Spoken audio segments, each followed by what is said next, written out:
How to play the Exquisite corpse game. ¿Cómo jugar al juego del cadáver exquisito? Step 1.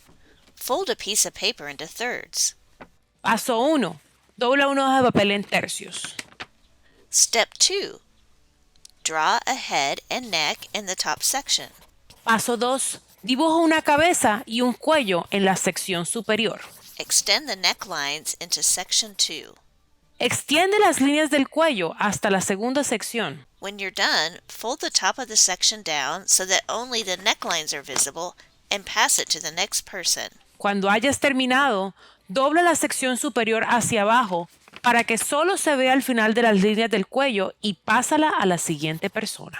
They continue drawing the middle section of the body from where you left the necklines. La siguiente persona continúa dibujando el torso desde donde están las líneas del cuello. When they're done, they continue the body lines onto the bottom section of the paper. Then, they fold it over so that only the body lines are showing and pass it to the next person. Cuando termines, continúa las líneas del torso hasta la sección inferior del papel, es decir, el último tercio. Luego lo doblas para que solo se vean las líneas del torso que extendiste y se lo pasas a la última persona. They continue drawing the legs from the body lines. La tercera persona continúa dibujando las piernas a partir de las líneas del torso. When all 3 sections are done, unfold the paper to reveal your exquisite corpse drawing. Cuando hayas terminado con las 3 secciones, desdoble el papel para revelar tu cadáver exquisito.